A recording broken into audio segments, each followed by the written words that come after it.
Bonjour auditeurs, bonjour auditrices, au nom du Père et du Fils et du Saint-Esprit, Amen. Il est vraiment ressuscité, le Christ est vraiment ressuscité. Grande est notre joie. Nous allons donc, dans cette octave de Pâques, rendre grâce au Seigneur et nous allons davantage célébrer son nom, son grand nom, son puissant nom. Merci encore de votre fidélité, merci pour votre bonté, merci pour vos prières. Que Dieu veille sur chacun de nous. Évangile de Jésus-Christ selon Saint Matthieu, en son chapitre 28, le verset 8 à 15. En ce temps-là, quand les femmes eurent entendu les paroles de l'ange, vite, elles quittèrent le tombeau, remplies à la fois de crainte et d'une grande joie, et elles coururent porter la bonne nouvelle à ses disciples. Et voilà que Jésus vint à leur rencontre et leur dit, « Je vous salue. » Elles s'approchèrent, lui saisit les pieds et se prosternèrent devant lui.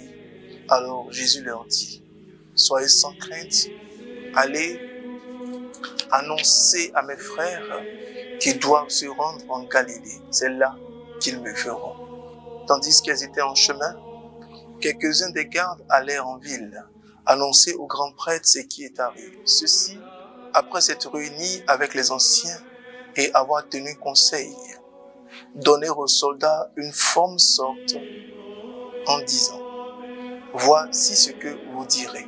Ces disciples sont venus voler le corps la nuit pendant que nous dormions. Et si tout cela vient aux oreilles du gouverneur, nous lui expliquerons la chose et nous vous éviterons tout ennui. » Les soldats prirent l'argent et suivirent les instructions, et cette explication s'est propagée chez les Juifs jusqu'aujourd'hui. Parole du Seigneur notre Dieu. Bien-aimés frères, bien-aimés sœurs, nous voyons comment et combien cette résurrection du Seigneur ne plaît pas à tout le monde. Dans nos vies de tous les jours, bizarrement ou de façon paradoxale, tout le monde ne prie pas pour notre éveil, tout le monde ne prie pas pour notre résurrection. Alors nous avons compris le sens de la résurrection et nous devons travailler sans relâche pour être des personnes de paix. Nous devons travailler sans relâche au-delà de tout ce qui pourrait aller contre cette bonne nouvelle. Vous voyez encore, il est question de certaines personnes qui donnent de fortes sommes d'argent à d'autres personnes. Il est question d'une catégorie de personnes qui donnent encore de fortes sommes à une autre catégorie de personnes. Est-ce que nous aussi, à notre niveau, nous n'empêchons pas la résurrection? Est-ce que le fait qu'il y ait de bonnes nouvelles, est-ce que ça nous arrange vraiment? Est-ce que le fait que mon frère travaille, est-ce que je suis vraiment en paix? Le fait que mon frère soit épanoui, est-ce que cela me plaît vraiment? Le fait que mon frère, on parle bien de lui, est-ce que cela me plaît vraiment? Le fait qu'on parle bien de l'autre et que ce ne soit pas moi qui soit cité, voici des questions que nous devons poser. Voici des questions auxquelles aussi nous devons répondre. Nous devons chaque jour, autant que faire se peut, demeurer dans la grâce du Seigneur, demeurer dans la paix du Seigneur. Il n'est pas question que nous puissions faire ou que nous retournions encore un autre chemin de croix.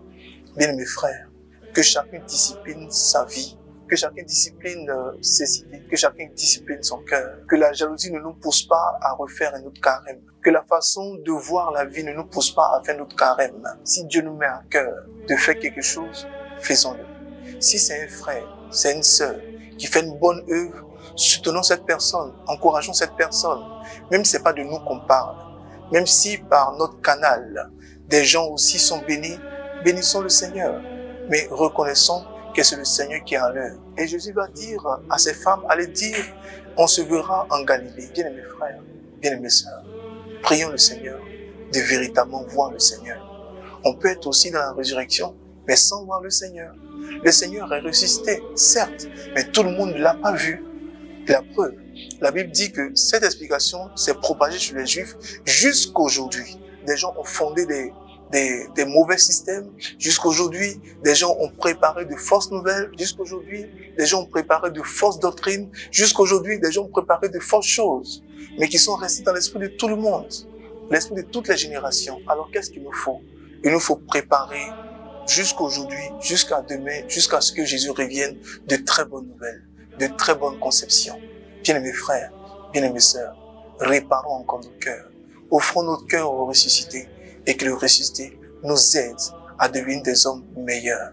des femmes meilleures, à devenir des serviteurs meilleurs, à devenir des serviteurs pas envieux, pas des serviteurs qui calomnient, pas des serviteurs qui détruisent tout, pas des serviteurs qui remettent tout en cause quand il arrive un problème, mais des serviteurs qui savent apprécier les choses à leur juste manière.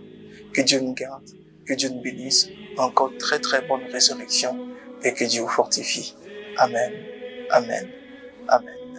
Au nom du Père et du Fils et du Saint-Esprit. Amen.